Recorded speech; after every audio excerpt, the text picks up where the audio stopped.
very familiar with. It's one of the teachers, with my wife. But it's now a high school, and it's for kids who've gotten off track for multiple reasons. I mean, you know, there's some young mothers there. There's some kids that have just didn't fit in comfortably in a big high school where they got no attention and felt like they were the odd man out. Some of them just took a couple extra years to get on, on track. But it's an opportunity. They basically sign up to make an effort and to get back in school and try and graduate. And virtually not all of them, but way many of them would have not graduated at all. They would have left school if they didn't have something like that. And so it's kind of, makes us feel good to work with them. And we might see the principal down there is perfectly suited for being principal at that school. And has made a very big difference in this community as far as helping those kids get on track. One of the things that we do jointly with them, which I'll mention again later, but we're advisors to the club, but the teachers are also advisors to the Key Club at the school. And to raise funds for them to go to their annual conference and pay their dues, we have a specific fundraiser that some of you in the room have been to before, but we have done it now for about 7 years, and it's been better and better as we learn how to do it. But the kids put it on with us. It's basically a baked potato. It was a baked potato dinner, now it's a baked potato and taco dinner. In addition to the dinner, there's some form of entertainment. For the first few years, we found some really nice people in the neighborhood who had bands or music that came in. The last year, the students said, well, we really want to do a talent show. It turned out that was the best one yet. It was really good. There's some very talented kids there, and they brought in some of the teachers are pretty talented too. And we had some help in the community. I don't know if any of you know who Tommy Martin is, or Tommy Sound, but he's been really helpful and volunteered to help them make themselves sound good on stage, to make the music and all professionally done, and he's donated his time for that. Other things we've done, we're active in the community a lot. We actually originally, they founded the White Center Food Bank, but then it's way beyond what Kiwanis finally started it with. But we've donated there and volunteered there for many years. And now we volunteer a little and watch the Key Clubs volunteer a lot. So they really put in a lot of work at the food bank here. We also have supported Westside Baby with money and with donations of diapers. For those of you who don't know, it's centered in White Center, and supplies diapers and other baby needs they're kind of like a wholesale charity. They provide them to people that provide them for the people that need them. We work and support the Southwest Boys and Girls Club, which is also in the White Center up here, with donations, and we have several activities here where they might volunteer help. And one of my favorites, there's several in the year. One of the ones that's my favorite just happened last Halloween or Fall Festival. I don't know, Arnold Wiccan. They have a festival for the kids, and the kids come in and get to be made up, and it's just heartwarming to watch how much they like getting made up by a teenager. By the kids at Key Club, sitting down and making their own department or whatever they want to do. It's just really fun. Prevention team, which is part of actually the Coalition for Drug-Free Youth, and that's what we sponsored them, but we worked with them, and they do a charity organization activity at Victernal Park several times a year, where they kind of taken over that park and do a cleanup about once a month, making sure that no trash or junk is around the park. And they've been very enthusiastic about doing that too. By the way, the last time the park people were very excited about how much they did. Well, they work hard when they're there. And interestingly enough, that group, when we had the crisis in the community, when they were going to drop in homeless men at the shelter right next to the food bank and right next to the park, the kids didn't think that was such a good idea, partly because they didn't clean up the park, and they don't pick them up, but they point to any needles or other drug paraphernalia they see. But they didn't just complain, they came to this meeting and did a presentation to the community on an alternative that they would like to see instead. And what's there now, Mary's Place, is exactly the alternative they asked for. So they had a direct impact on what happened. And we were really proud of them. We do work with the Coalition for Drug-Free Youth in several different ways. Any of you don't know Rudy Garza, he's a real super guy and does the coalition that's here in North Highline. And among other things, he works with the high schools on a peer leadership program that he teaches there, and a lot of other activities. And we've supported Online Exchange Club, Salvation Army, several other. I mean, we try to support our fellow charities in the region. I mean, we think of ourselves as a service club, not a charity, but our focus is on service and anything that helps kids in the community. We have major fundraising. I told you about one. In the middle of the summer, we have an annual pancake breakfast and a raffle. And last year we had it at the Eagles. We think we'll have it there again next summer, mid-July usually. It's coincided with the Jubilee Days week. And the big one coming up Thursday, January 24th, it's written on your sheet, mark your calendar, is the baked potato and taco dinner at New Start High School. It'll be like at 6 p.m. and it's, I can't tell you the price yet because the students are still planning the final price. Last year it was 15, and several of you that came to it said we should charge more, so it's probably going to be a little more than 15 per person this year because the community. But we hesitated for a long time to do that because most of the New Start kids, families, $15 for dinner is more than they can bring pull apart. So last year they did some talking about it, discussion, and they came up with a duplicate price. One for students and families of the school and one for the general public. And that way they could put the price down. They debated for a long time on what the families could afford and would be willing to spend. And the result was a lot more of the families came because of that than previous years. So we'll do that again this year, but we'll stick it to the, which we consider ourselves part of. And other than that, we actually are planning another dinner this spring, probably the first weekend in March, and that's a new thing, because we do enough giving away that we find we need more money. The other fundraising thing we have is we do a nut sale every year, and I have a small portion of nuts left up here. They're $20 per can, and those are gourmet nuts, no peanuts. It's 2 pounds, 4 ounces of really good nuts. If they were toxic, I couldn't testify because I'd be dead. So I know they're healthy.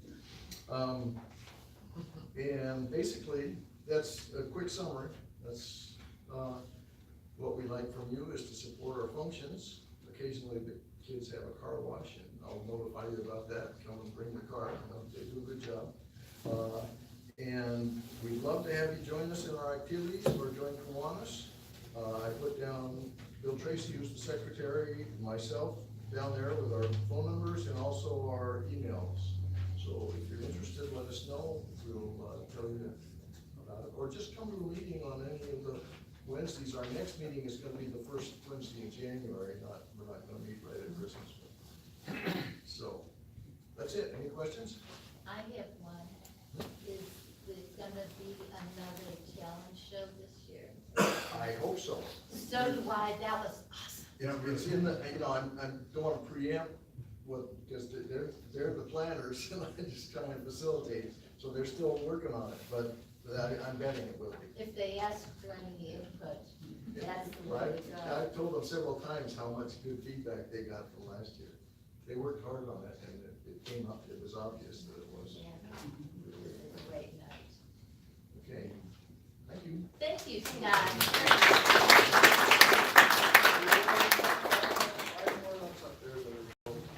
For sale, $10 a can. I bought 5 tins, guys. Loretta, would you talk to us next? It's hard, like, can I call you politician? It depends on what day of the week it is. Okay. She's an elected, there you go. I'm a commissioner from Water District 45, but tonight I'm not here as Water District 45 commissioner. I'm here as a customer, just to share information with you. On ones that are in Water District 45, on your last bill, you probably saw a yellow thing on here mentioning that there's gonna be a merger that's gonna go to a vote. In February, well, the two districts got together, and 20 has asked 45 several times to merge with them, for consolidation purposes. 20 has over 10,000, or well, almost 10,000 customers, and Water District 45 has just a little over 1,000 customers. So it's a big difference there. Two of our assistant manager and manager will be retiring at the end of the year. So we thought for timing wise, this is the perfect time to do a merger. Water District 45 is open the first 2 weeks of the month and every Friday. Water District 20 is open 7 days a week. So, 5 days a week. Okay. 5 days a week, Monday through Friday. And since we're a small district, we contract out, if something goes wrong, we have to contract a contractor to come in and fix it. Water District 20 has trucks, they have all their equipment, they have staff, they can come out 24/7 and do it. So there's a cost savings there. The rates are a little different. It would be a better rate for Water District, if you went to Water District 20, just because of what our expenses are, what their expenses are. They have a lot of in-house where we have to go out of house to do those things. Water District 20 also has a senior discount and a disability customer discount, which Water District 45 does not have. Let's see. We share a reservoir already with Water District 20, and we both buy our water from Seattle. So there's not going to be a lot of difference or changes there. But it's going to go to a vote, and people in Water District 45 will hopefully take a positive note on this and consider a merger with 45. It would have to be, biggest, over 50% of the voters would have to vote for the merger. So it wouldn't be up to me or them or anyone else. It's up to the voters in Water District 45 to consider whether to go to Water District 20. I don't think I have anything else, but I just wanted to make you aware, I don't know if you've seen it in the bill, there had been a couple notices, public notices in the paper that mentioned the districts were considering a merger, and it is going to come to a vote. If it is validated and it passes, then it would be a couple billing cycles, but there would be no real change to what's going on now. You would see no change, except that your bill would come from Water District 20 instead of 45. And be lower, right? And be lower. What percentage did the notice say? On the Yeah. customer stuff? Yeah, it talks about a It percentage. says Water District 45 recently agreed to merge into Water District 20, subject to voter approval. As a special election planned on February 12, 2019, District 45 customers will vote on the merger proposition. If approved by majority vote, District 45 customers will become District 20 customers, which according to a recent King County Boundary Review Board staff report will result in a reduction of District 45 water rates from $4.75 to $2.25 per CCF, which is 748 gallons. We will report further to you, that you'll get more information on your next bill, or you can go to their website and get more information there. Some of the billing differences is the way you bill. the structure, sometimes, I think Water District 20 bills by the size of the pipe. So the smaller the pipe, it's a different rate, as it's larger, the rate goes up. Irrigation water costs a little more than residential water, those type of things, so. That's it, I just, Have you, posted this anywhere other than the newspaper? I know that's the legal definition in the state, but on the blogs, so other people might get offended. You're probably sending out notices to all the customers. it went on all the customers, and it's on, the district website. Other than that, it's just been in the paper under notices, public notices. Yeah, so, hi, I'm Crystal Marks, I'm Burien City Council. We also put a notice out through the city of Burien, since this does overlap with our city as well, and the Town blog put it out, and I think there's also something in the Burien magazine about it. But maybe Is the primary event, I'm White Center now, with Unions for White Center, is the primary number of people that are affected in Burien? Or are there more It would people only, affected? this would only, the vote is only for the people in Water District 45. Right, how many of them are in, say, White Center or outside Burien? Do you know? The boundary would be 112. So I mean, we only have 1,000. We'll contact somebody to ask for it, so we can do a follow-up story, because we haven't heard word about this. Okay, but that's why I wanted to say something here. This encouraged me to. I've got I'll give it to you. So is it roughly north, 112th or south? First Avenue South, one side is 20 and one side is, and then Roxbury. Right. Do you know if there's been any planning with Seattle City Water? There's quite an article in the Seattle Times about earthquake preparedness. You know if there's been any work with your district and? Well, we purchased our water from, Yeah, I know. them, and we have, a system kind of, we've got, radio system and some other things. Water District 20 has a big, storage facility that has items in it, and they would be the Water District. I was concerned because West Seattle and this area right here, down about Burien, would be heavily impacted. The big pipes come across the Duwamish and Green River, and they're the ones that are likely to split bigger. This is kind of just off the records, but I think Seattle Water District doesn't take as good a care of the water system as the other districts do. I mean, they got the hills and they've got Old Seattle, and they've built on a lot of, so they're gonna have, a lot of the pipes that you've seen recently that have broken have all been in Seattle, they haven't been in, the other districts.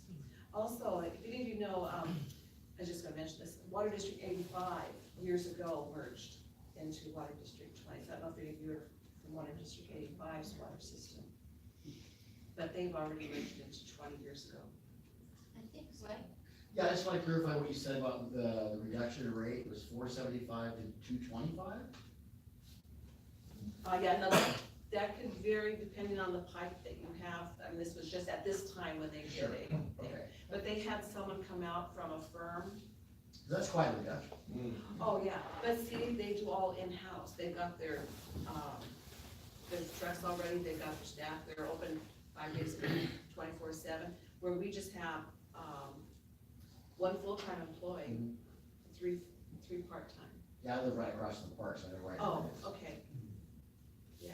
Okay, cool. So it's just timing is basically, we have 2 of our people are retiring at this point, and when you're only open 2 weeks and the Fridays, it's hard to get someone to come in to manage that because your time, and if you're looking for a future down the line, so for us, timing is the essence of. So, yeah, well, then adding, 1,000 to 10,000 isn't that mean? Yeah, yeah, plus the customers will benefit from the reduction in rate, plus the service and those type of things. So, Thank you. but, if you have any questions, you can contact the Water District and they'll give you more information. Can I ask, is there any organized opposition to this? No, So if it's somebody just a wants- matter of giving the wording. right.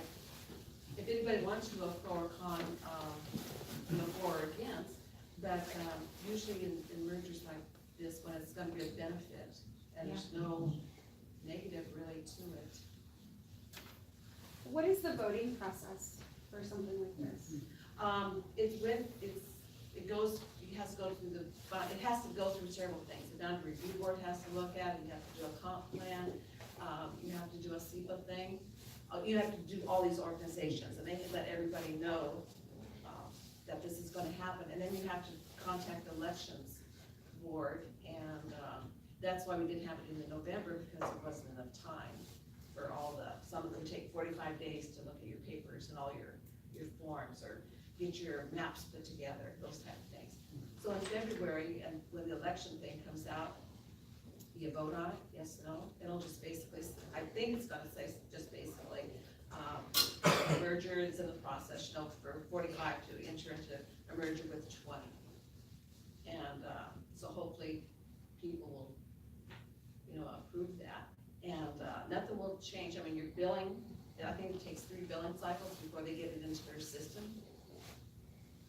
And, and the way the meters are read, Any minimum number of people have to vote, and percentage, majority. We just majority have of to the be- people who I vote. think it just had to be, yeah. Thank you very Thank you. much. Thank you, Rhonda.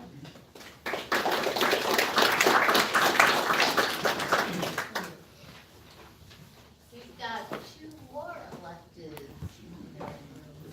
Representatives Eileen Cody and Representative Joe Fitzgibbon. Welcome, both of you. It's been a while.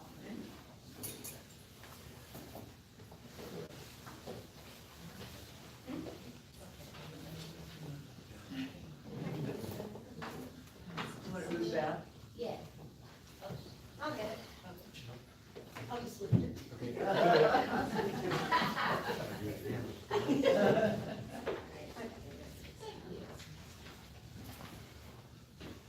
We're going to be joined by Councilmember Joe McDermott, and then I believe by Senator-elect Joe Lynn. So they're coming, but it's been a while since you two have been here. So, and I think that probably a lot of people in this room don't really know very much about it. So why don't we start there, okay? We like to keep it that way. I get it, I understand. I'm thinking that if you could tell us who were born, where you live, your education and work experience, why you decided to get involved in politics, and the accomplishments in the legislature of which you're most proud. That sounds like a job It is. They don't have to worry for a couple of years. Sure, I'm Joe Fitzgibbon. I've been in the State House of Representatives representing this community for 8 years. Where was I born? I was born in Kirkland. Gosh, what were all the other questions? Your My education. education. I have a bachelor's from a small college in southern Illinois. I grew up a lot of places. My dad was in the Navy, but mostly Burien. Burien is where I lived most of my time while I was in, since I've been in office, although I live in West Seattle now. My work experience. Before I ran for office, I was a legislative assistant to our outgoing Senator Sharon Nelson when she was in the State House. I also served on the Burien Planning Commission. I was the chair of the Burien Planning Commission for a while. I'm the chair of the House Environment Committee. Environmental issues were the thing that first got me motivated to get involved in politics, but my interest has since grown to cover other things. But the environment is still very near and dear to my heart, and the issue I work on the most, trying to protect and recover our Puget Sound and our orca and salmon populations, trying to fight climate change, protect our air quality and water quality, and those have been the biggest focuses of my work. And we were both just re-elected this fall, and we'll be continuing as the chairs of our respective committees in the upcoming session. That was impressive. Well, as you can imagine, my history's a little longer than his. But I'm Eileen Cody, and I was born in Jefferson, Iowa, raised on a family farm in Iowa, moved here to Seattle after I graduated from college. Actually, got to remember all the questions. I got a bachelor's in nursing from Creighton University in Omaha, Nebraska. Moved here after I graduated. I had met a guy I thought I was gonna marry. Thank God I didn't marry that guy. That's why I moved to Seattle. And actually he graduated from West Seattle High, so that's why I moved into West Seattle. And he's moved out and I'm still in West Seattle. So, and let's see, I'm trying to think of it. I'm a nurse and have worked at Group Health, now Kaiser. It's hard for me to remember to say Kaiser. For 40 years, that was the job I got, and I'm gonna retire, on January 9th. I'm Kaiser, and, yeah, I should be clear about that. I'm so excited. And, but actually, I should say I'm retiring because they make you take a 6-month leave between the time you can work for them and the time you retire. And since this is a 4-month legislative session, that it fits, so I can retire, and then when I want to take my vacations next year, I want to go to Africa on a safari. This is for my 65th birthday. I'm insisting that my husband take me to Africa, and so that's why I can take a month off and not have to feel guilty about it. And I'm the chair of the House Healthcare Committee and have been for 20 years. I've been in for, this will be my 25th session. I'm the most senior member of the House. I have been around a while. So that's why I'm a little surprised if they don't know who I am, because I've been representing this district for a while. And I've had White Center on North Island the whole time, even though I started out in the 11th and got moved to the 34th. I didn't move, the district did. So, and then healthcare is the reason I ran. I was the treasurer of the nurses union at Group Health. That's what got me involved in politics, believing that everybody had a right to healthcare. And that's what got me, and I'm still working on it. And Don keeps me in office.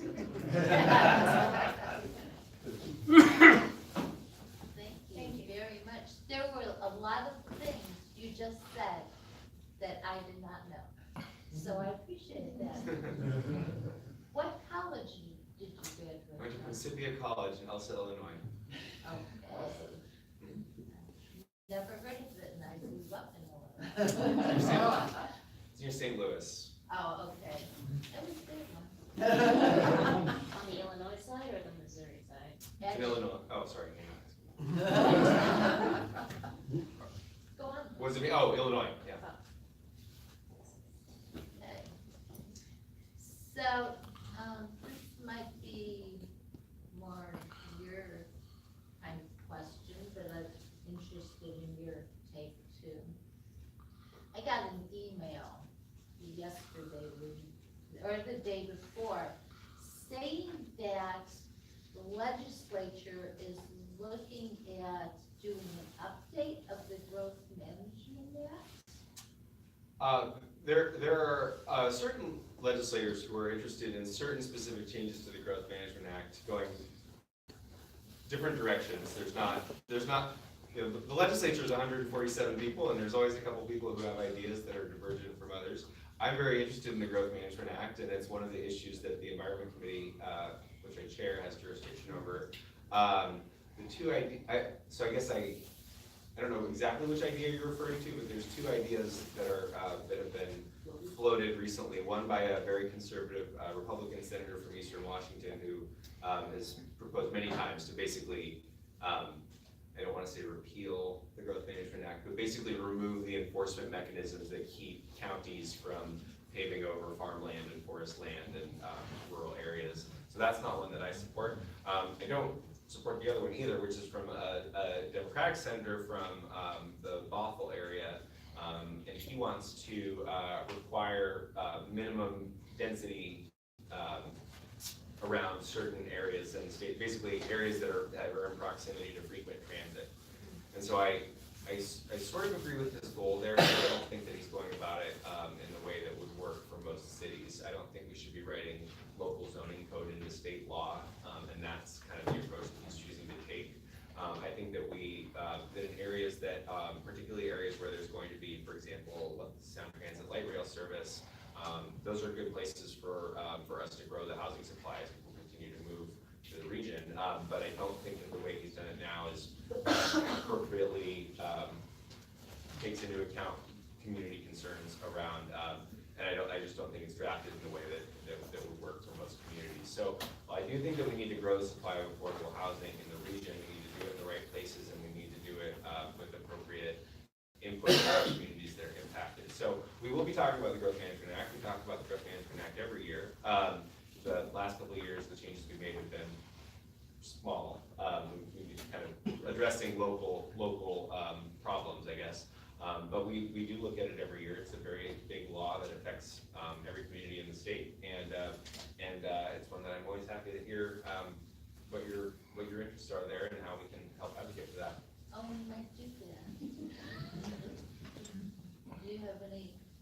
Growth management, not my. SEPA, yes, also, so SEPA is the State Environmental Policy Act. It's a much older law than the Growth Management Act, and it's basically, it's a law that requires that governments evaluate the environmental impacts of their actions before they take them. And the way that it is most commonly applied is related to land use actions. And so before a city or a county approves a development over a certain size or makes a zoning change, for example, they have to review all of the potential environmental impacts, very thorough review of the potential environmental impacts from that change.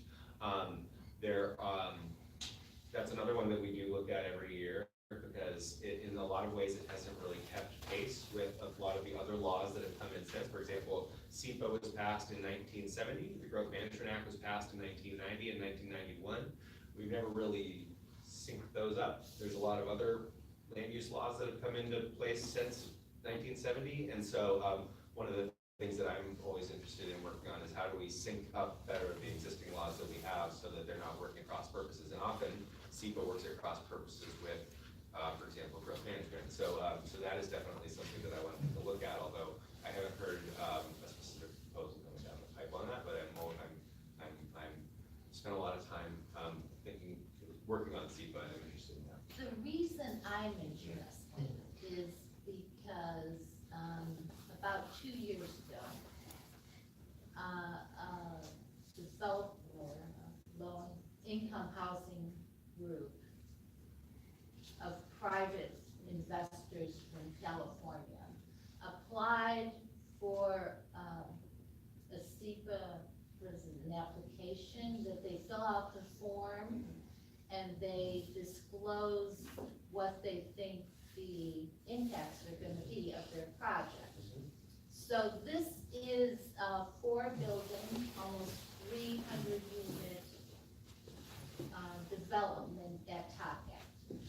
It's just now, I think, being rented out. They submitted the document to the county and estimated that there would be 1 person in a 1-bedroom, 3 people in a 2-bedroom, 5 people in a 3-bedroom, for 624, a total of 624 people, more or less, in those 4 buildings. That's a lot of people, but not crazy, and clearly there's a need for housing, right? However, this spring, they started advertising, and the numbers changed. For the 1-bedroom, it went to 3 people. For the 2-bedroom, it went to 5 people. For the 3-bedroom, it went to 7 people. So being who I am, I went back to the county, and I said, if I multiply all this out, I'm looking at over 1,100 people instead of 600, more or less. The county got some information from them and has decided that it's likely that there will be nearly 900 people in there. Shouldn't there be some ramification, or shouldn't they be submitting accurate information? Because even if it's 800, that's a lot of people in Top Hat. grocery stores. Where's the development? At Top Hat, First stop, south. Yeah, so, that sounds cozy, 3 people in a 1 bed, I live in a 1 bedroom, 2 of us, and feels cozy, so 3 in 1, that sounds like a lot. I guess the 2 things I can say about that without knowing more about what their submittal was, is, when an applicant, fills out what's called the SEPA checklist, which is that document where they say what they think the environmental impacts will be of their proposal. Then it goes to the local government, and the local government either determines it to be, to have a significant or a non-significant environmental impact. And that action is one that a citizen can come in and say, we don't think this is the right determination, or we don't think that this review is adequate, and file an appeal. And that happens a lot. It especially happens a lot in Seattle. It actually doesn't happen as much really anywhere besides Seattle, where neighbors take such an active interest in their neighborhoods. Unfortunately, the way that, once they've passed that window of time when an impacted neighbor can file an appeal, then, that's how the law is constructed now. And so I guess what I would say though, is if the applicant submitted information in their SEPA checklist that they knew was false, or if they intentionally, made false statements in their SEPA checklist, that is not okay, and that would be a problem that could lead to their SEPA review getting reopened. When they changed the numbers, was it in another, updating their secret review, or was it an ad in the paper? No, it was a meeting that was held, Mm-hmm. and their management company came Mm-hmm. and gave those numbers. Yeah, I mean, you're not allowed to make a false statement in this is submittal to a government agency, so that would be something I'd want to learn more about. Yeah, because, it's, in Seattle, people have more money than we do. And to file an appeal is a pricey thing. So that really puts us in a bad position, because we have no input. Like, a few days before they had to, publish the notice in the first place about the, we had a Nhuac CSA meeting, community service, meeting with the county. And they did not tell us about it. Like less than a week later, the ads were in the paper. So they knew what was going on. But the information was not distributed to this community. The information when they filed their permit application, or Yes, the information about them? That they. Yeah, I mean, they are required when there's a SEPA determination, it's the local government's responsibility to provide notice to the community, and there's a lot of requirements in the law about, sort of how big of a radius around the project proposal that they need to notify the neighbors, so that's something I definitely want to find out about.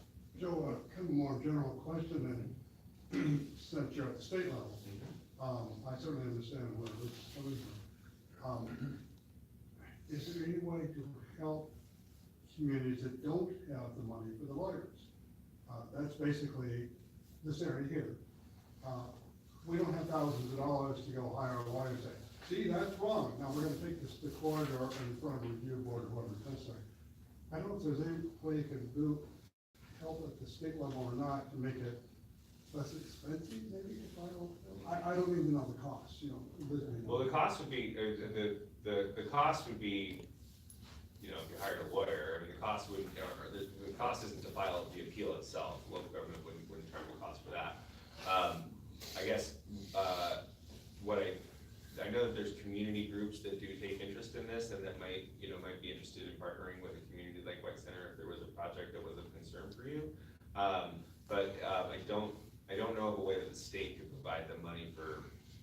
I'm not sure, but again, I spend a lot of time in the community and with groups, stuff like that, and consistently I hear that people here work a lot. And like the New Start High School, so the kids are in trouble because the parents are working all the time. They can't afford not to work, or the kids are working themselves to help support the family. And yet, so they don't have time. They may not hear about it, first of all, but if they do, then what do you do? Because we don't have the community groups that have the money to, you know, you go to Queen Anne or somewhere, you know, they've got the money realistically. And that's why I think we have a lot of low income housing in this area.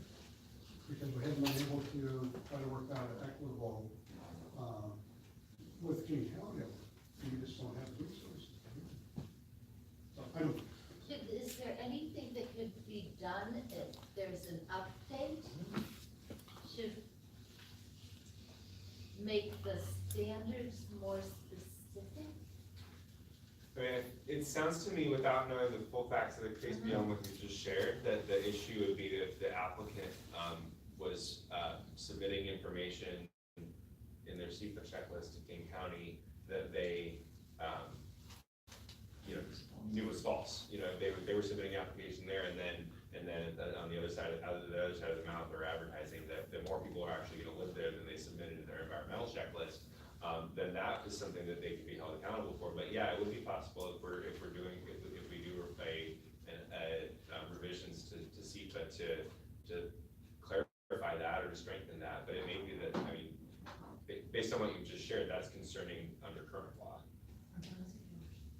Joe, is part of the SEPA requirements notifying the local school district? That was another piece of the same scenario. At the time this was happening and the notice just got out to the community, our Highline School District was having a lot of public meetings about their capital fund levy coming up. And at one of those meetings, I myself brought up the question to the board, were they aware of this particular proposal of housing? Because this number of families that would be coming there were certainly going to impact the school district.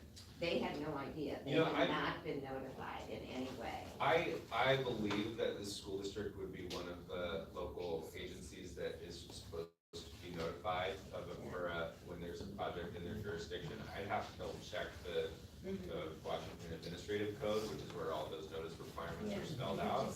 But it does, I believe that a school district would be required to receive notice under that. Well, yeah, I don't think that the Highland School District. Well, I'm not sure about that. Yeah, I mean, but yeah, that's a. Because this one location is going to have a big impact on just one elementary school in our community. They all will have to funnel to this. I mean, unless there's a few older kids that funnel to the middle school, but it's gonna really impact one school. Yeah. That's not large enough now. This sort of sounds like deja vu of the homeless shelter that was sent out, and North Highline was not notified. It came out late. School district was not notified. What is with this? I mean, it sounds like deja vu all over again. And there's been several meetings with King County, and the same thing is happening again. I mean. Well, like I said, I think the school district should have received notice and I I can double check. mean, it's the same thing that happened at the last, low barrier shelter. I mean, did we not learn anything from that? That we're repeating that history? Well, so this is an issue between King County and the school district, and it's one that we need to look into. If the right notice was sent out there, but that's, the state's job is to pass the law and to expect the local governments will comply with the law, and you want to look into that. Please do, and if you can make it stronger. The reason I asked about the growth management act was because I tried to read it one time. And what became obvious to me was that it was very focused on rural areas and how to protect them. And pretty much saying the rest of you are urban. And didn't say much about maintaining the quality of life or the environment in urban areas. And it seems like the Growth Management Act should be focusing on both areas. So that's why I think it could use an update.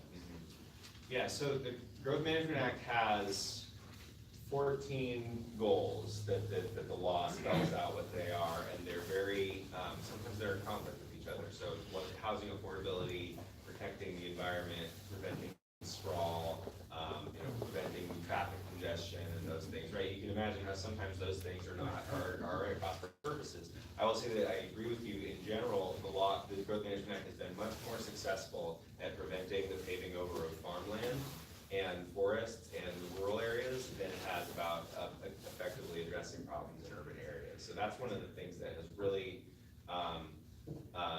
just become very clear in the last couple of years, that it can't just be about addressing impacts on the rural landscape. Even though those are the goals that are spelled out in the law, the actual mechanics of the law tend to be pretty focused really on county decision-making in areas that are rural. And all of the North Highline area is designated as urban, and so that urban-rural distinction is sometimes it's counterintuitive. Suburban is included in urban. The line between urban and rural is like out in Maple Valley and Covington and all that. So the law doesn't do a great job of differentiating the treatment of urban areas that have different local contexts, and that's definitely something that we want to work through. What's interesting in that statement is that we in this unincorporated area follow rural rules, even as far as streetlights, as far as the roads maintenance, as far as no sidewalk, and so they follow, and no trash pickup, Yeah. So yet they're following those rural rules where it works for the county, but not for the community, and then the urban rules. Yeah, and this is a long-standing issue in this community, is the Well, counties. and that the county has wanted to get the ones that are surrounded by cities to incorporate. I mean, you all know that? Yeah, for a long time. Yeah, like 20 years, I think. Yes, exactly. I was wondering, can we get on to some other questions? Yes. Particularly I was thinking about the medical side of things, and what's gonna happen with, state funding, with the changes going on at the federal level, potential changes, the lawsuits going back and forth, and how is that impacting you and your ability to provide health care for as many people as possible in this state? Well, we've been lucky. We have, this state has been very successful under the Affordable Care Act. We have our own exchange that we've operated. We have put a lot of the Affordable Care Act into state statutes so that if any, that's what we did a lot of that last year, just in case they were able to do repeal. But now we're a little bit, I'm breathing a little easier right after the elections. But we are continuing to look at making sure that we add language and to shore up the whole thing. The other thing that we're looking at is affordability is still an issue. I'm sure if any of you are buying your own insurance, that affordability is a big issue. And so we're looking at trying to develop a public option where the state would do the purchasing, and if and when the state has the money, that we would add some more subsidies besides what federal subsidies there are. Because really, the area where people are having the hardest trouble with purchasing is those that are, and this is gonna sound like a lot of money, but you probably, it's a lot of you in the room, that's 300 to 500% of poverty. That's where the drop off from the federal to 400% is where there's no support from the federal government or tax credits from the federal government. So when we look at on the exchange who's dropping coverage, it's that percentage, because we've been successful with the lower income people. They get enough tax credits and they can choose to buy like a bronze plan and actually do pretty well. It's when they're up a little higher, making some money, but not Bill Gates, right? So that's where a lot of the difficulty is at. So we're trying to look at that. And let's see that's on the purchasing on healthcare stuff that we're specifically. The other thing that I will just say, it's a big healthcare issue, which I'm sure you all will agree, is our behavioral health system with mental health and getting access for people. We've got Western State has been decertified by the federal government in what the care that we are giving down there. We're under a lawsuit, and with for people that are arrested and need to be evaluated, whether they're competent or not. We find regular, monthly on that, so, I will say behavioral health is somewhat a mess right now. I will say it's been a mess, and I feel like I always say I feel like Sisyphus on this one, because I keep, moving and then it just, haven't made a lot of success, I'll put it that way, but, the good thing is that over the last couple of years, this is an issue we have been working together bipartisan. It's not one side or the other on this, and we have made the decision, the commitment that we would move people out of Western and get the care more into the communities all over across the state and have smaller hospitals. Western State is the largest, we're the only state that still has a huge mental health facility like that. And if you ever have been down to Western or around it, it's so old, and we can't actually deliver care there effectively, because that's not the way, it's not safe. That's part of the reason we got decertified. We were trying to wire it for electronic medical records, and then that created fire hazards because they had to put holes in the walls, and you don't even want to know. It's constantly been something like that. So we finally got everybody to agree that we would start moving the civil patients. Those are the people that are involuntarily committed but have not committed a crime. That those are the ones that we will be trying to move out of Western and build facilities around. We've been lucky enough, we've been trying to get some of the rural areas to think about it, because we've got a lot of rural hospitals that are not making money. They don't have very many patients in those rural areas. And if we could, we'd like to use buildings we already have, but the problem is getting a workforce into the rural area, because, people psychiatrists don't want to live in, Republic for some reason. I don't understand it, but we're trying to work on those issues to be able to get more people in the, and we did get Toppenish, which is just outside of Yakima, has agreed to take, and so we gave them the money so they could harden. You have to make sure that people can't hang themselves, all this kind of thing.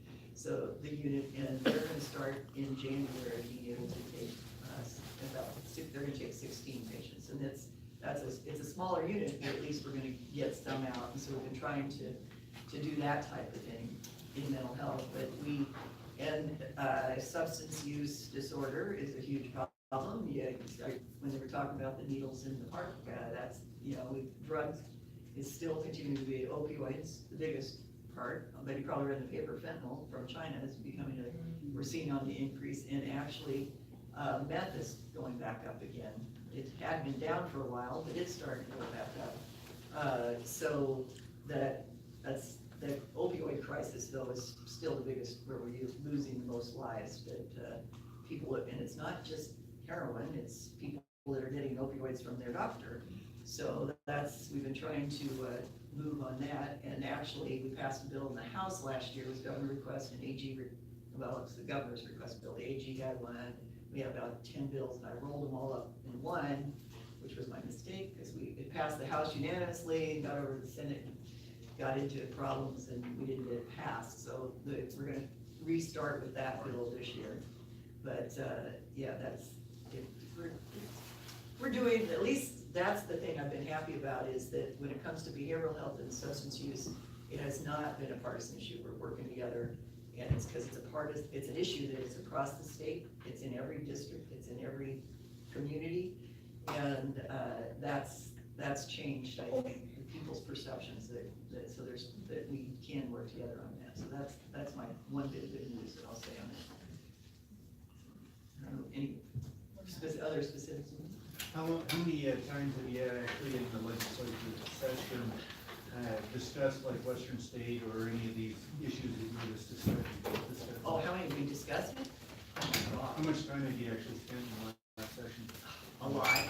And we've had for the last 4 years, we've had a interim committee that meets, I don't know how many times, almost monthly. I know last year was monthly, that is looking at the quality of the care in Western State, and it's been meeting. So it's been a focused topic for a while, trying to figure out how we're gonna work our way out of the problems. I know that it sounds like we aren't getting moving, but we've been putting a lot of money into mental health over, if you go back and look, there's been money going in, it's just that we were so far behind that it takes a long time to dig your way out of that. What about Welcome. state funding, About state fund, money? no, that's what I'm saying, I think we're gonna see a lot of money, more money going into mental health this year. I was kind of more beyond the whole state. Oh, I work in a retail environment, and I get people coming in and say, oh, my property tax just increased so much. And they're really angry about it, and they have no idea what the money was for. At least a couple people, but they have no clue. I try to help them a little bit, but they don't know that that's the way we run the state, because we don't have the best tax system in the world. Right. Right, the worst sense. Right, yes, we do have a regressive tax system. The property tax increase was really big this year, and that's something that has impacted a lot of people. We hear about that a lot. The big increase was for education, and we've had dealing with this problem with public schools in the Cleary for 7 years or so. The property tax increase was not the solution that we wanted. We were supporting a capital gains tax, which would really help change help ask people, really wealthy people who are not paying taxes very much to support that, but that was not what the Republican Senate would agree to. The good news is the property taxes are currently scheduled to go down kind of a lot next year. And so this was a really difficult year. This was the year when the state levy went up and the local levies are going to go down next year, but this is the year that they were both, the state levy had gone up and the local levies hadn't gone down yet. So I think people will be, I expect people to see a lower property tax bill next year, but I know this year it's something we hear about everywhere. And also your property taxes go up with the value of the Yeah. property going up, and that doesn't help matters either Yeah. in this. And for Who where. are you? Let me ask the question first. You didn't do the intro. And where your property taxes go, the King County Auditor Assessor's Office has a really good website with information about where that is. You write your check to King County, and so often the perception is that King County, I have all that money to spend, and that's far from the truth, because just over 50% of, we act as the bank collecting property taxes for all kinds of local governments. And then we send it out to those governments. And 52%, I believe, of every property tax dollar goes to local school districts, hospital districts, cemetery districts, water and sewer districts, and the county. And so to actually get an idea of where those funds are going, either the assessor's office or get in touch with me, I'd be happy to put people in touch with that resource. Who are you, sir? Good evening. Good evening. I'm Joe McDermott. I'm your King County Council member. I've had the pleasure of serving on the council for 8 years last month and finishing my 3rd year as chair of the council. Have had the honor of representing North Highline and White Center throughout my work in public service. The last 8 years on the county council, and for 10 years prior to that in the legislature, both in the House and Senate. Can I ask you a few more questions? Of course. Where were you born? Where do you live? What is your education and work experience? Why did you decide to get involved in politics? I've got one more, we'll wait. I want to know what your astrological sign. I'm Cancer. And keep track and let me know when I'm done what questions I've forgotten in that list. I'll try. Okay. Yeah. Born. I'm a lifelong West Seattleite and grew up in West Seattle. By the time I was in high school, people wanted to know what I was going to do when I grew up. And I told them I wanted to be a civil engineer. I was good in math and problem solving, and I was going to design bridges. I chose my college in part based on the School of Engineering.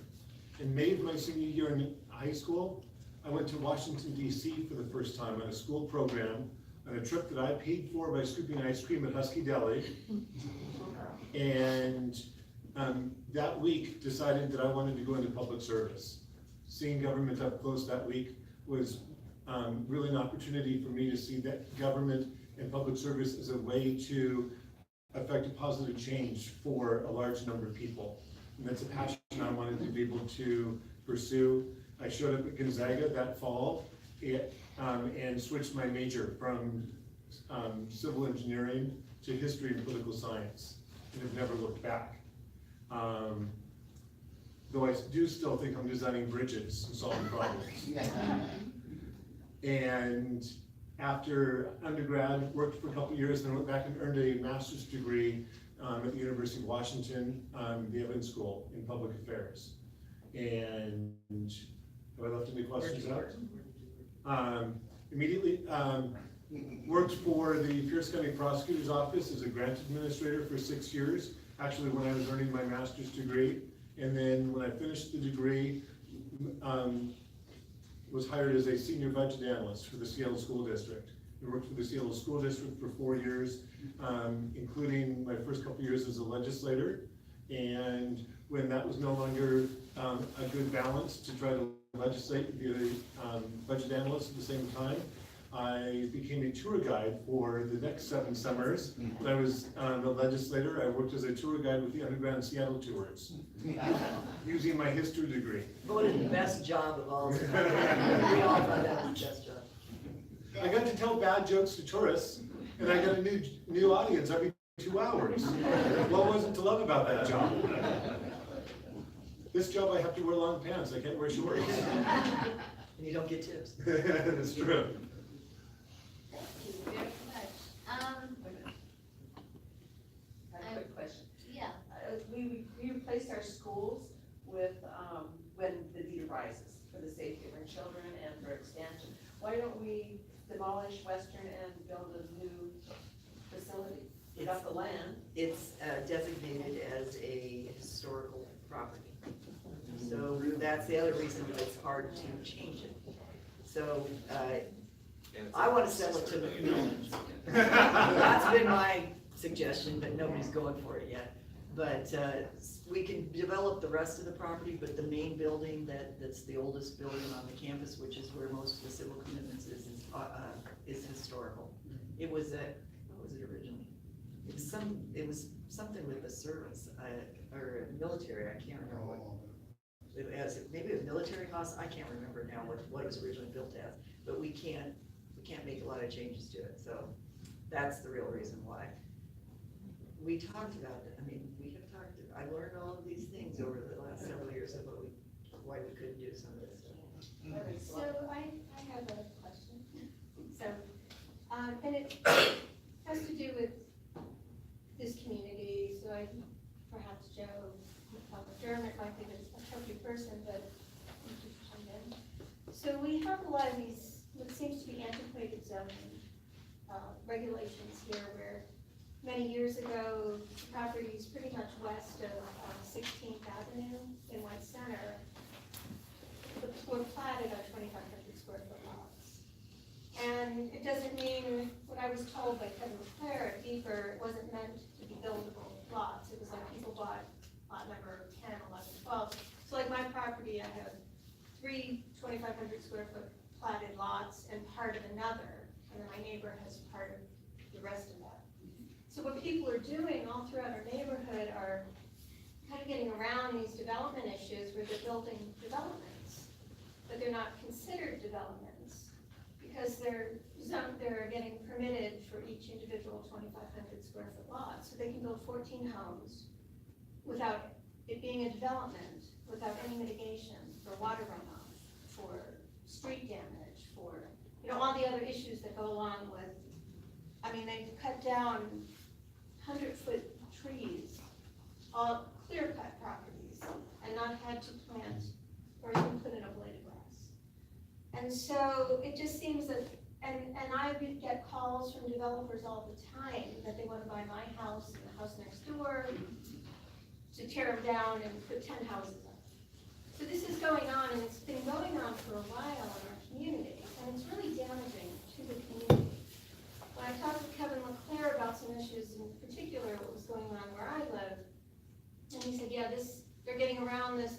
working, we have to change it, but it's not changing.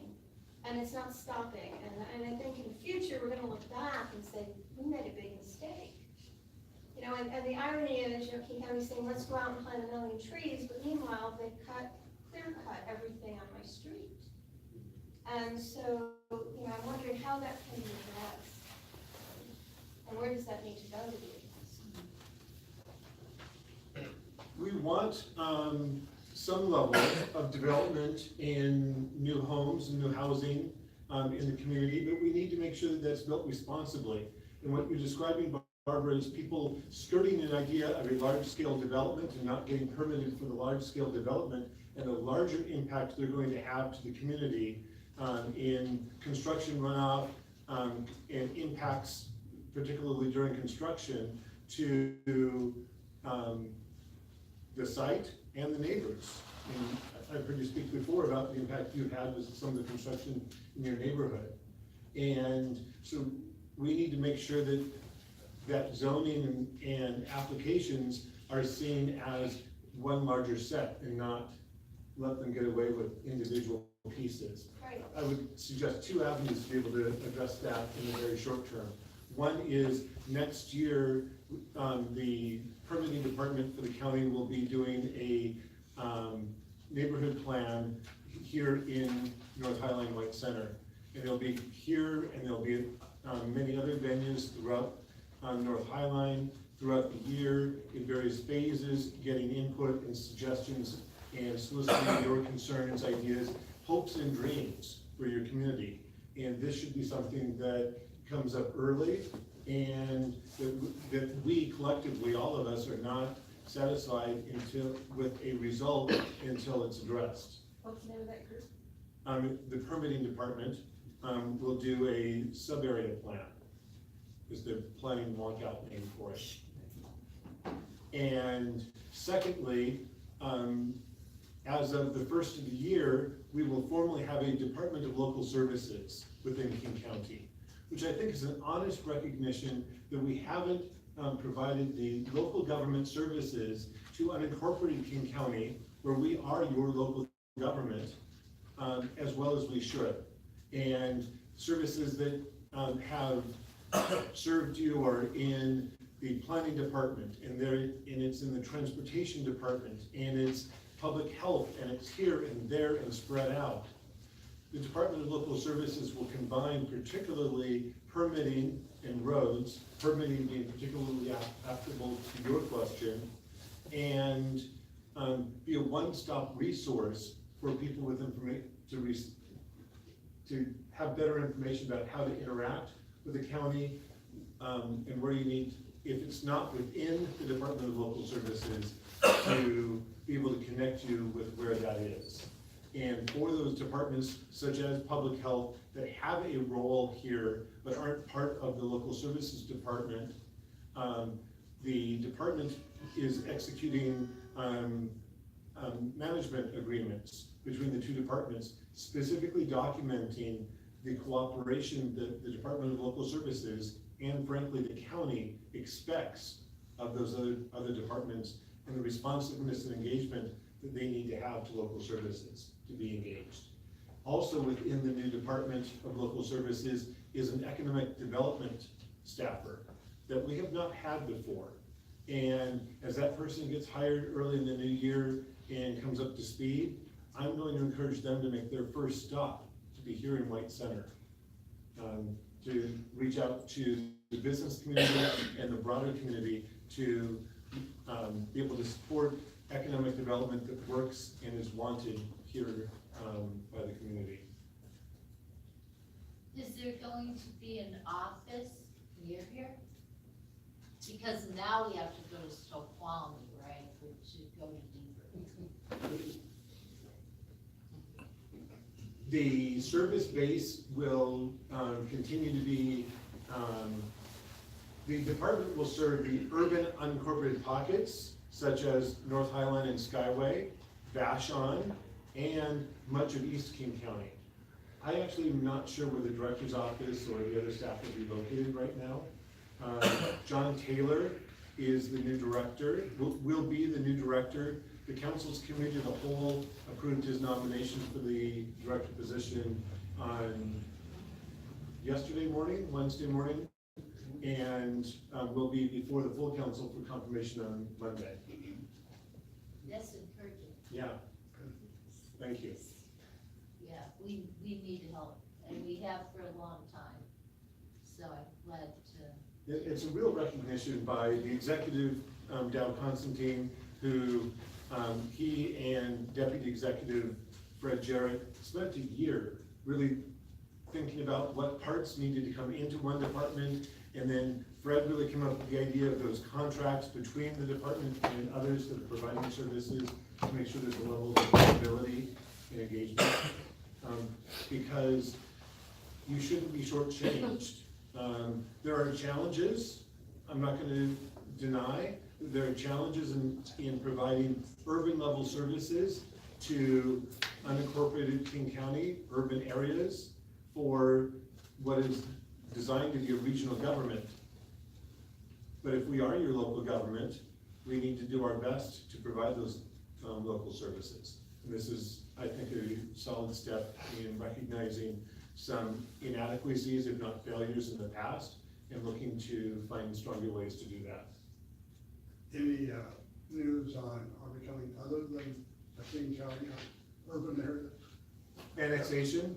Yeah, annexation, for the state level, which the state could have all been passed, and obviously Joe. Yeah, I'm not aware of current or active conversations with any of the 3 cities bordering North Highline about putting together a PAA potential annexation. It's been a couple of years since Seattle said anything about it. Yes, but they went to the Boundary Review Board, and they said they were gonna put it on our ballot by 2018. They told the Boundary Review Board that. That was after the county, I don't know if you were there, Jim, at that time, so I don't think I can. Interfered and got encouraged Varian to step away, leaving only Seattle. So. This was after the Varian vote? Oh, Yeah. Yeah. So That's why. we're stuck with Seattle Yeah, now or no one. Yeah, well, unless Seattle chooses to de-designate their PAA, which they have not done. I mean, I think if there was support in the Seattle Council to move forward with the annexation vote, they would have done so by now, so I think that there's just disagreement there. But as you're at Varian, because Varian de-designated their PAA, they're no longer able to offer annexation of Varian as an option for North Highline unless Seattle backs off. Whereas the previous council, there's a new council in Varian, of course, Councilmember Marks had to leave, but the old council decided they didn't want to be involved anymore, and I think that was a mistake. So our role as the state is to maintain the annexation tax credit, so that when a city chooses to annex an unincorporated area in King, Pierce, or Snohomish County of a certain size, which North Highline is, the state provides a pretty substantial amount of money to that local government It's a dowry. to bring, yeah, think of it as a dowry. And actually, North Highline has a special carve out for a much larger incentive, a much larger dowry. So whenever North Highline does vote to become part of the city, there's that money provided by the state. We work hard to keep that. But it's still not active then, because I think. Not it's one really, thing. it doesn't sound like to me. Well, it's So- active from the state's perspective, and Okay. if a city, if It's a city, present and available. yeah. However, Seattle told the Boundary Review Board that what they were going to do it within a certain amount of time. They have not done that. They've been talking about it for nearly 20 years. And not one vote has been put before the people of North Highline by Seattle. At what point is Seattle asked to step up or shut up? Well, I think that's a good conversation to have with the Seattle council members, because if they wanted to offer that choice to the voters of North Highland, they could do that. I don't think North Highline wants to go to Seattle, though. No, I don't We've always think been a so part either. of Burien. High Line, our school districts are together, we always played our games at Memorial State and at the stadium. Our library system, our family or whatever community is south to Des Moines, from Des Moines here. It's not Seattle, we have no interest in Yeah, Seattle. I mean, of course, It's not part of our, the problem is that when Burien did offer the choice to the voters of this part of North, what is it, Area X? The southern part was, the southern part, half of North Highline did annex to Burien in 2009. And when the northern half was, you know, where we are now, was offered that choice, the voters didn't approve that either. So it's sort of stuck, that's why you're stuck in limbo. yeah, a lot of richer people in certain areas in Burien put up signs and stuff. Yeah. Put up signs the night before, just bombarded, and bombed Fourth Avenue, First Avenue, and people that weren't involved or hadn't gone to any meeting, they didn't have a clue, they just saw these signs, no, no, no. And they hadn't been to any meetings or anything. There were a few It was local fine. businessmen It that was didn't want to be disgusting. annexed too. Put up some Disgusting, static. yeah. And lines, yeah. What about drug control? I mean, marijuana, we have a lot of marijuana available in this community. I'm not against marijuana per se, personally. I just want to say, we seem to have a big supply of it. A lot of businesses offer it. I, in my retail position, I smell a lot of people that have been imbibing very heavily. By and large, not youth, so I'll have to admit that, so.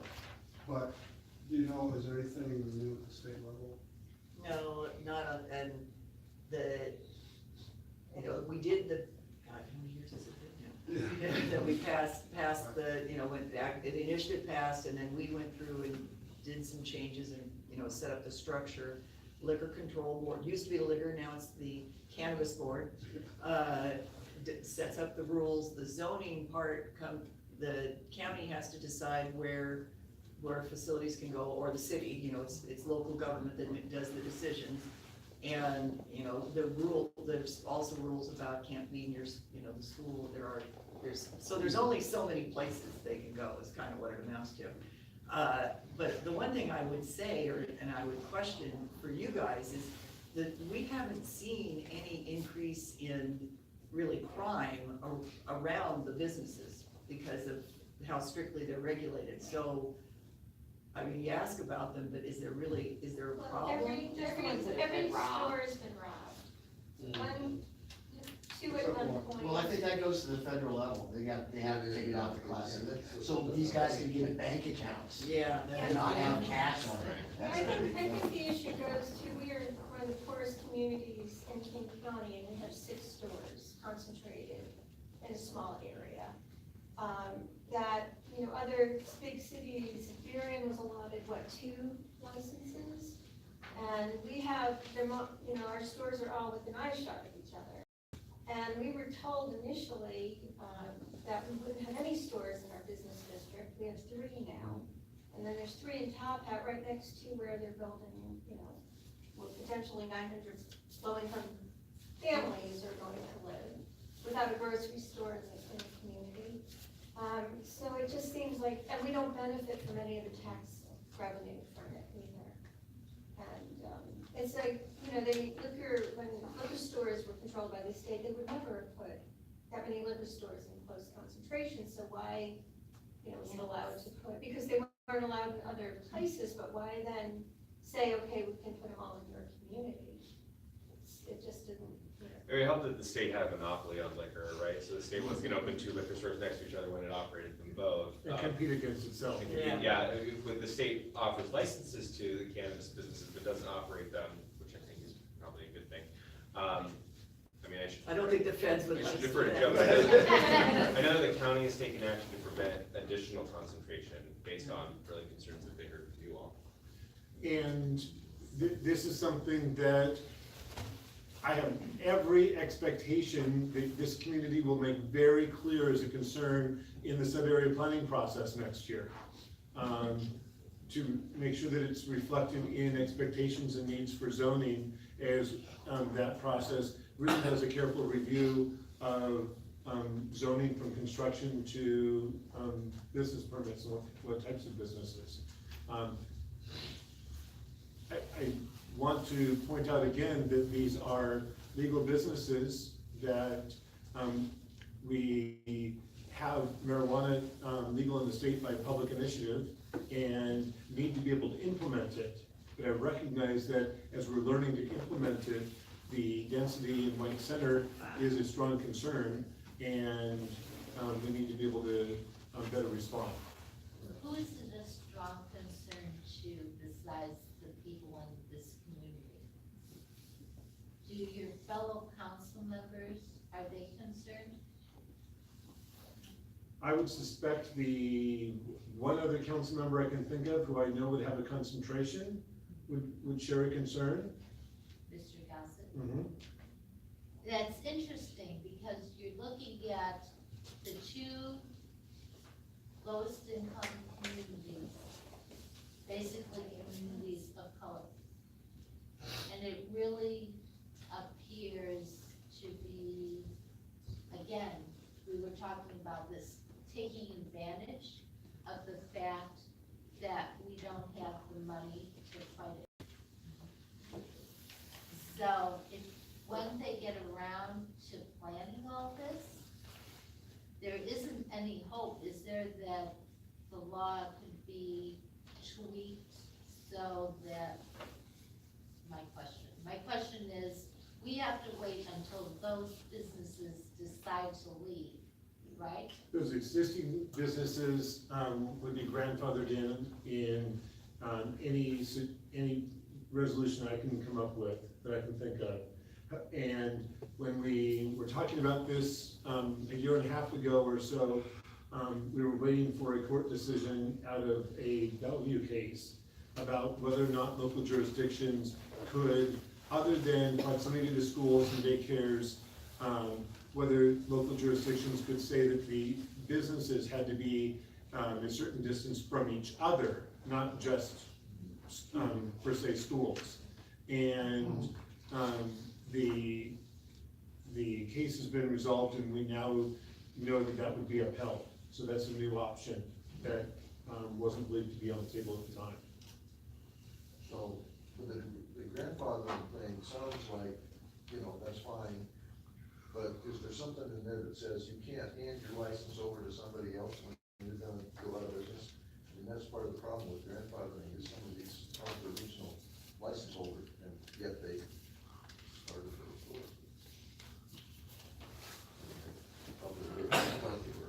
We'd have to talk to permitting about, and the Liquor Cannabis Board about who owns the license and, when a new business is established, and whether that cannabis license can be And some kind of handed off. restriction would be nice. Right, understood. I mean, it wouldn't be so bad if we at least benefited from some of the tax money that's collected here, but we don't. Well, it does go into this, I'll go back to, It does. you do in that it helps pay for Schools, public schools health. and public health and, all of the other things that we're spending money on in the state, so. So the point is the proportionality, it's not the proportionality of what we're contributing. Not maybe, certainly not in marijuana, but, but I wanna caution us against getting into, I wanna keep our marijuana revenue here, and then, other communities will say they wanna keep their revenue home too, and that we don't end up with a net loss of revenue to support North Highland. Would you say that again, please? I think if we did a full analysis, we would find without a doubt that White Center, North Highland does not receive, the amount of revenue from marijuana that is, generated here. Oh, yes. But I think that if we wanted to only spend money in North Highland that is reflective of the money that comes from North Highland, you'd be at a loss. And so I would think that's a game we wanna be careful about playing. I wanna keep our money here. Well, if every community keeps their money here, I think it might not come out to North Highland's benefit. What about if we had every other community that doesn't have the same level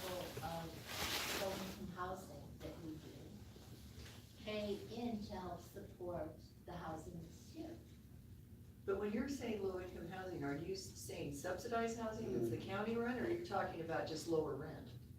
I'm talking about, housing that does not pay taxes. Publicly owned. That's publicly owned. And not all of So- it, low income, there's a federal tax credit, and there are quite a few buildings, like the new project over at Top Hat that we were talking about, they're not gonna pay taxes. There may be 900 people moving in there, but they are not going to pay taxes. Because they're providing housing for people at 60% and below of the median of their private group from California. Property tax. Yes, Yeah, I want to be clear the way you phrase it, that it doesn't mean that people who live there aren't paying other taxes. oh, I'm Right. not talking about the people No, who I live just wanted to there. be clear about that. Yeah. Yeah, no, I knew you weren't. Okay. I wanted to be, Yes, thank you. make sure there wasn't a misimpression. What kind of taxes do they pay, other than sales tax? Sales tax is a regressive tax, they're paying a lot of their income in. That's what you're talking So, about, sales so I tax, wouldn't that's what dismiss they it, pay. right. Sales are by far the biggest tax revenue stream for, certainly for the state, I think, probably for. I mean, my property county. tax Yeah. is what I'm saying, I pay for taxes. Cumulatively, sales tax for most families is much higher. You don't notice it because you don't pay it all at once, but certainly for the state, and for most households, for the state, sales tax is by far the biggest income stream, and for most households, sales tax are their biggest tax outlay. But it's not as easy to notice because you don't have to write a big check. Just 10% everything you buy, right? Yes. Now it's not deductible anymore. My property taxes are higher, I mean, you spend, but based off what you spend. I mean, you spend to what you make. My property taxes, I don't even spend that much. I itemize, so it's, less than a third of what I pay in property taxes. But that's not true on an average of, people with their families and, the average is down. But everybody admits we have a stupid, regressive tax system.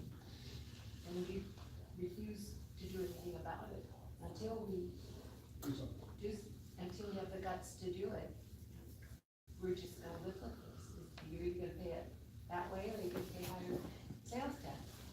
Well, we do plan on, one big priority for us in the legislature this year is to pass a capital gains tax, which is a much more fair option. It really falls heavily on people who've seen extraordinary growth in their net wealth, and that's a lot of people who've gotten very wealthy in the tech industry, who, don't pay income tax. Of course, we don't have an income tax here, and that's not on the table in the near term, but the capital gains tax is in some ways an even more progressive step to rebalance the tax code. And there are a lot of legislators who would like to see some portion of that revenue go towards cutting property taxes.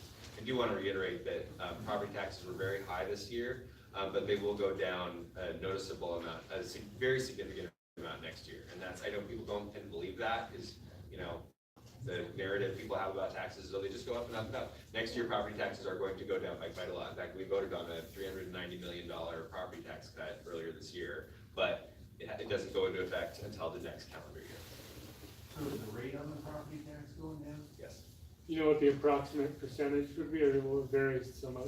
It really varies a lot, and that's kind of the complexity of the property tax structure is in some places, in some parts of the state levy makes up more of it than in urban areas where there's a lot of, where you have a fire levy and a school, and there's more local levies in this area. So I couldn't tell you off the top of my head what the percentage is. That's a good question though. It's 55 cents out of the, so, but I'm sorry, I don't have that number on top. Well, 1 year from last year, my tax evaluation went up for my property $100,000. So I don't imagine my property taxes are gonna go down, and they're already $5,800. Okay, well, let me know, let me know next year. I think Well, I they think your may property not, tax. if your property gain I don't know continues. why my property went up so much, except two new houses going in next year. There's a news today that property values in Seattle have gone down 12%. Yeah, after they send out their assessment values. Well, So you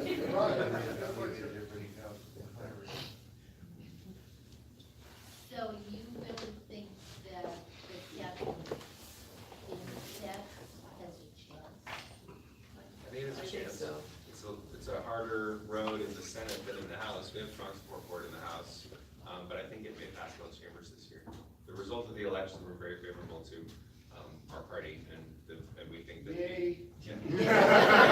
I agree. And Joe did a lot of that work. Thank you. But that significantly increases the likelihood of the capital gains tax, which we've been talking about for a number of years, finally making it into law.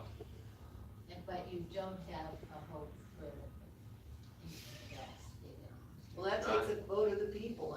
I mean, we could pass it, but it still takes a vote of the people.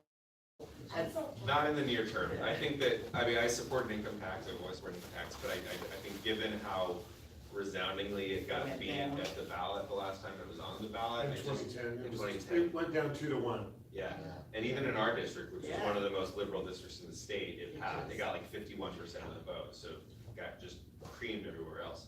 Anyway, so I don't think that that's, likely anytime soon, until there's a shift in public opinion about income tax. But that said, capital gains is an even more progressive step, and it's one that we have more confidence in our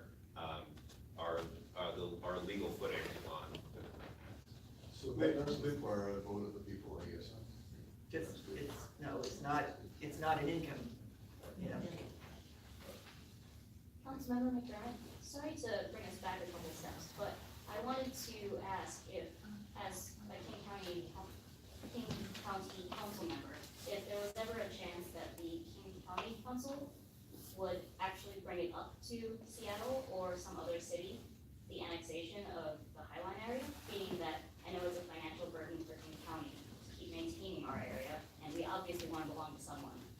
Is anything like that? I apologize for my ignorance, I'm not sure if that's actually a thing that happens, but is there going to be some sort of conversation that happens in terms of, from the King County side, to try to offer our area up for annexation, or is that entirely on the burden of the city who wants to annex it? A city has takes the initiative to go define a potential annexation area, make a bid, if you will, and start dating and pursue that dowry. But yeah, so there is not a formal role for the county to go prod that conversation. But yeah, there's informal opportunities to have conversations with electeds and with people in departments about continuing the conversation, reminding Seattle that they said they'd have a vote on the ballot by 2018. And here we are. I don't think they're gonna do that in the next 3 weeks. And if they're not, then the respectful thing would be to break up and let North Highland start dating again. To pound my dowry analogy into the ground. Is that something that you would be willing to bring up? Yes. And I just say that we're gonna be seeing hopefully we'll be seeing Mayor Durkin she's never, I don't think she's said anything about it. That's not. No. So we can ask when we see her. That would be great. You know, they usually, since the legislative session starts, you know, all of these characters start coming and talking. She's having breakfast, they're having breakfast with me on Monday morning, talking about the county's legislative agenda. You know, as someone pointed out, though, you know, this community has been more aligned with the southern area, our schools, our library, and many of our issues here are more related to the southern end as opposed to Well, Seattle. my only point is that it has to go somewhere. And at this point, it seems to be completely up in the air, and as long as it moves in a movement to go forward, at least it can go somewhere. So. Start dating Julian. I Well, mean, if Seattle says they don't. If Seattle break still up- has a claim, then, and Yeah. if they don't relinquish their claim. Yeah, well, that's If Seattle breaks up with you, then yes, you can start dating Birria. I, A little bit of a weird analogy. It goes with the dowry. let me try a whole different analogy. It's still about Because North Highland is a strong independent person, we can do what we want.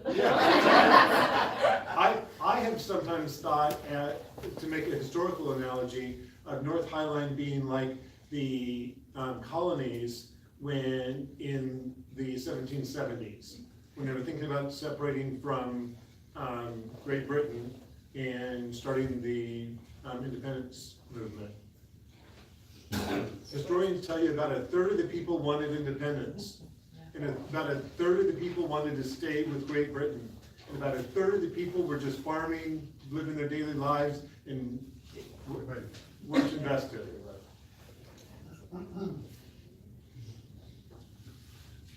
We've asked you guys a bunch of specific questions, but I'd love just to give you the opportunity to say what else is going on, what are you working on, issues that are important to you that impact our community that you think we should be aware of? One that I would highlight that I think is a potential, or not potential, very likely win for this community is, and the county's playing a major role in this, but there's a state funding headed this way to convert your most important bus line, the 120, into a rapid ride bus service, really improving service on that line. Also, a number of pedestrian safety improvements along with that. And the city, so the state is already providing $10 million. We provided $5 million in the last biennium, and we're going to hopefully provide $5 million in the next. For the northern half, for the Seattle portion of that new rapid ride line, the city of Burion's application for another $10 million for their portion of the rapid ride upgrades was just recommended this week by the State Department of Transportation for that, approving that grant. And it's the largest grant for this state doesn't provide a lot of money for transit projects, but within that bucket of transit projects, this is by far the largest grant that they're recommending approval of. And I wish Councilmember Marks was still here because she's done important work on the city council to make sure that moves ahead. So those improvements would really significantly improve transit connectivity for this community, and that's something that is important to me to make sure that that grant actually gets approved in the legislative session this year. And I think it's important both for the transportation choices for people in this community, but also for us as we move towards a more sustainable economy and move away from heavy reliance on single occupancy cars. Providing those choices, I think, would be really beneficial. It includes speeding up transit, hopefully providing more frequent transit in the future, as well as more pedestrian safety. So I'm excited about that. And I kind of already said that working on the mental health, because I think that, getting our community and behavioral health system better funded and, really the whole system in place. And you guys probably are not aware that the Medicaid portion of mental health is changing, where the county will go into what's I'll call the whole person care this next year as of the first of the year. And so the managed care companies the Apple Health, that we get their contracts will be covering the mental health also, which we think will help with access in that regard. So that's probably the biggest thing I'd say. One thing that some of you might be interested in is that we also think that we'll get passed this year. We had hearings last year, and AARP actually ended up causing the problem so that it didn't get passed, but a long-term care trust for as there's many of us in here, baby boomers, but it's the people that are actually still working, that you can voluntarily start having a payroll deduction and be able to pay in, and I can't remember how many quarters it's gonna be before you could get it, but then you would, once you need some long-term care, you wouldn't have to move into the nursing home, you don't have to be destitute, you'll have this benefit. So it's a voluntary program and it's payroll deduction. But we'll be I think we're gonna manage to be the first state in the country to get it passed. There's several states working on it, but I think we're gonna be the ones. And that's one that actually has penciled out that it's got bipartisan support too. What about the Medicaid reimbursement rate? Is that going to go up? Because right now it affects the homeless. So in order for them to get the quality of care that they need at a skilled level,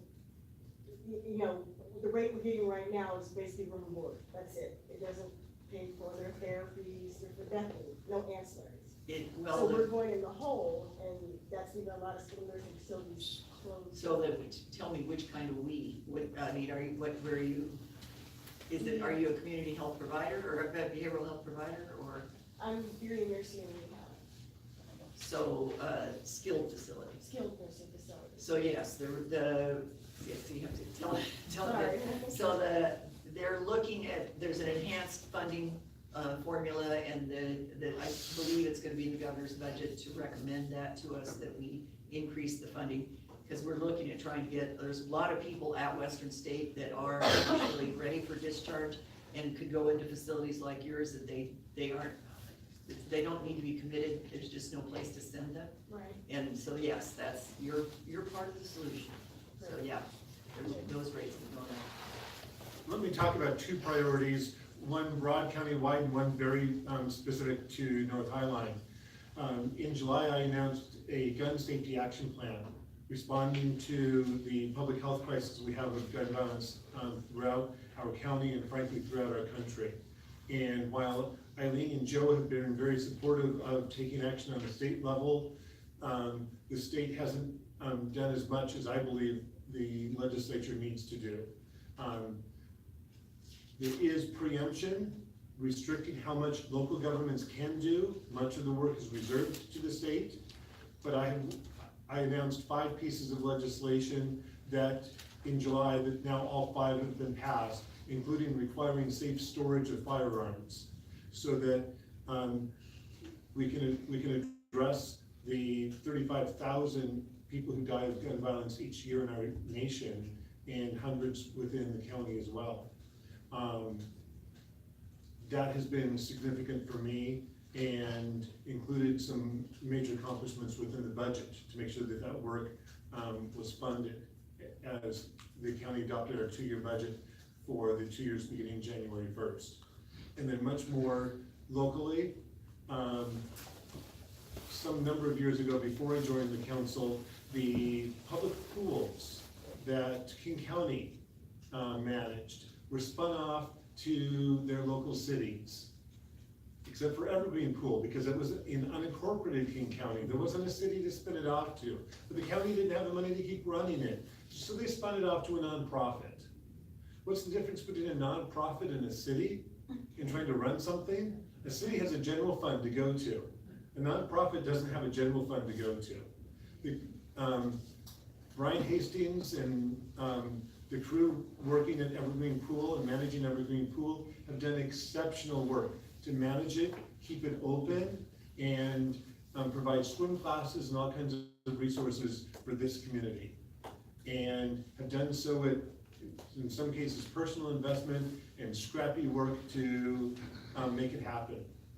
In this budget, we have a understanding that for the first time, a recognition from the county that it's not fair to expect a nonprofit to manage the pool without any government support. And so there's some one-time capital money and ongoing annual funds to make up the operating deficit of the pool, making that investment here. Yes, thank you very much. Thank you. Yeah. And big kudos to Brian Hastings and his board and the work they have done to manage it over years. They have been ingenious, they've been dedicated, and Brian has put some of his personal resources into it. Really quickly, you mentioned that you were going to be doing a sub-area plan for this area.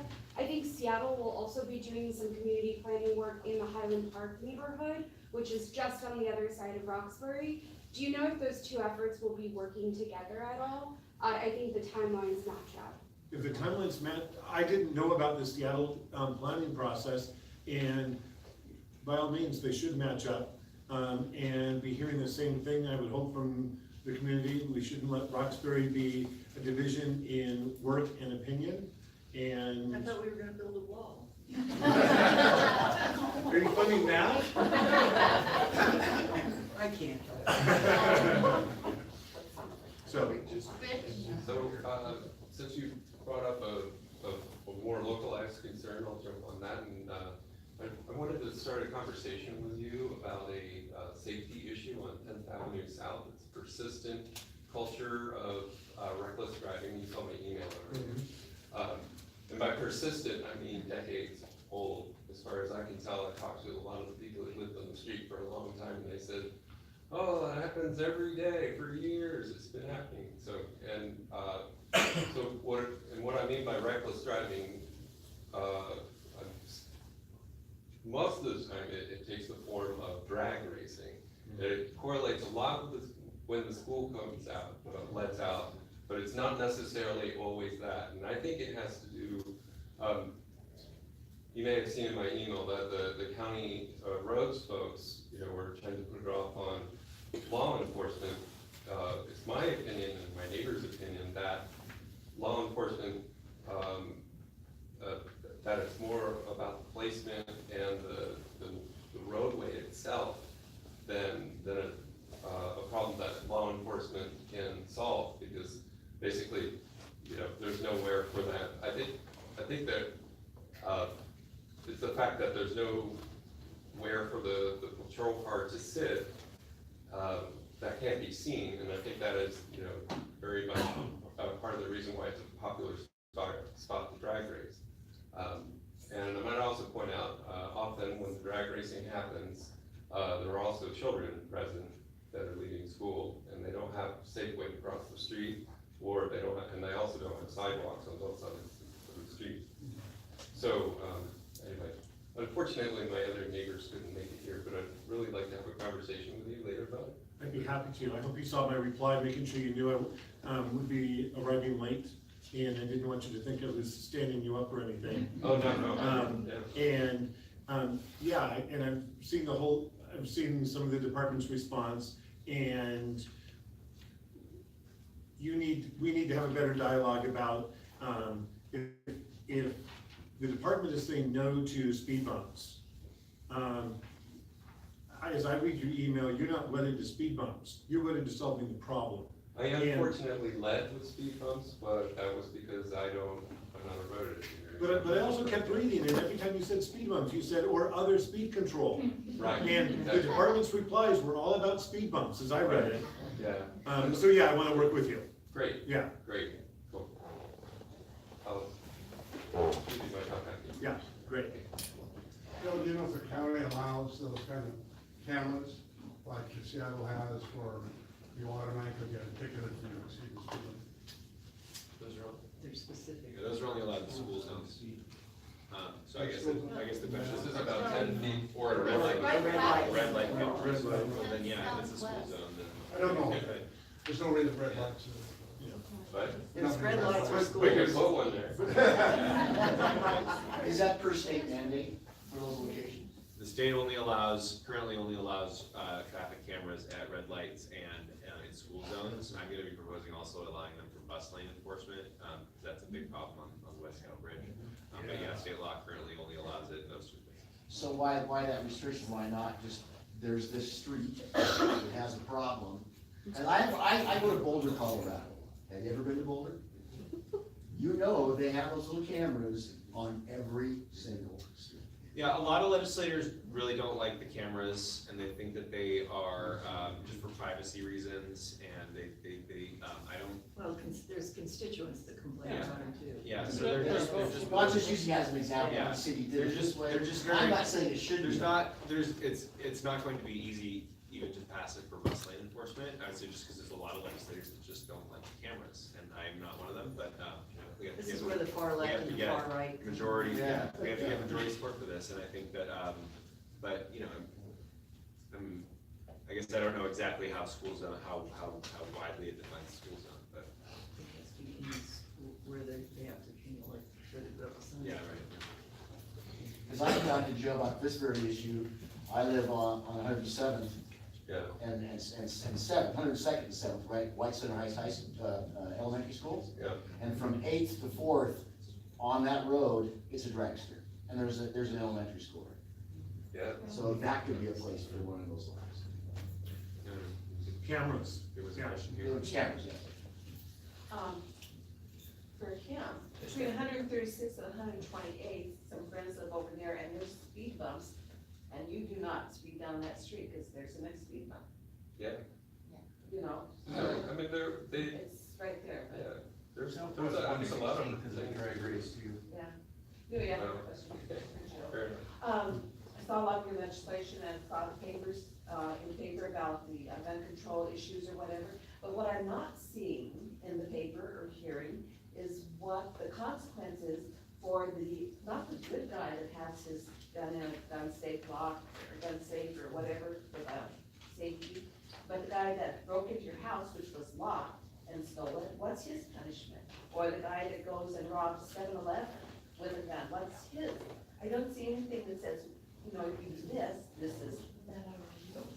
is what, you know, you're charging $10,000 if your gun gets stolen, but in any of these things. No. Only if you don't report it within Right. 5 days. You have to report it. Yeah. Pretty good. But I'm not seeing anything But- like, for the ones that are misusing these items, Those are what, definitely three separate. I've read several of the things, you know, with coming up before the elections and all that stuff, but I'm not seeing anything on the other side, like, you know, so-and-so broke into this house and first off, he broke into it, or the guy that robbed the guy down the street with a gun, or the guy that, shot the guy, kid at the bus stop, or whatever. What are the consequences for the one misusing? Burglary, theft, murder, are already, felonies, are already offenses. Also, there's So federal guidelines that add an additional 5 years on any person sentenced not eligible for parole. Using, if a firearm is involved. Yeah. So if you're stealing my property, whether it's my laptop or my handgun, you're breaking an existing law, Right. and that's enforced. Well, This new we one- gotta catch them, but I'm just not yes. seeing anything to say to the bad guy, you do this and this is. It's all- I mean, he knows already. Yeah. Well, It's not being enforced.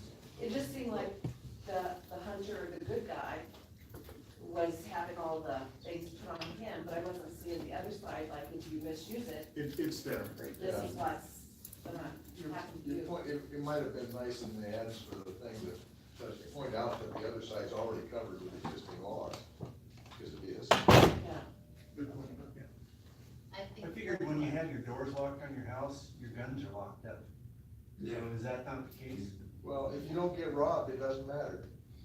Nobody's gonna come in Then and also, inspect your house. out of the 35,000, is that what you said the deaths across the country were every year? Yes. What is it, what's the percentage of suicide? About 60. 60%. But it's 60% with people who don't own the guns. Like, the 60% is not all people who own their own guns. It's often they take someone from their family member. But they obviously have some mental health issues. It's definitely. And a gun enables them to make an irrevocable action, instantaneously. They'll just find another tool if they're in that bad a shape.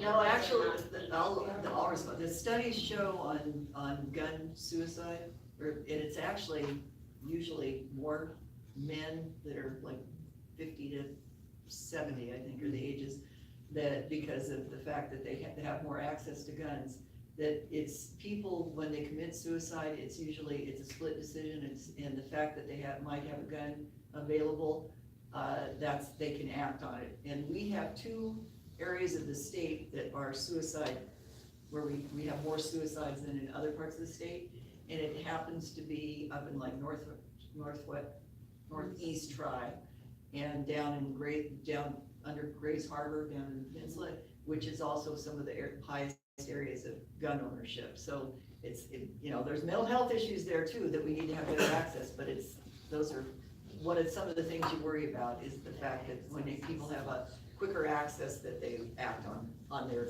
thoughts. And when you have access to a firearm and you attempt to commit suicide, you succeed. You know, and most suicide attempts that are not with firearms are not successful, and most people who attempt to commit suicide tend to regret that they attempted. And so it's sort of that, if you have a 90+% chance of actually killing yourself if you're attempting suicide with a gun. So it is a public health issue. Madam President, any update on our third joke? I have not heard from him. I like saw that him- third joke. Right, yeah. I saw him last night and he intended to be here, so I'm assuming he ran into some problem.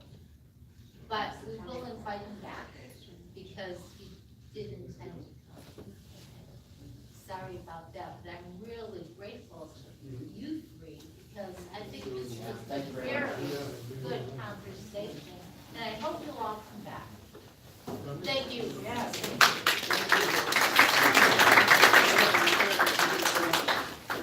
And happy holidays, everyone. Thank you. Take care. Oh, they're meeting in January. See you in February.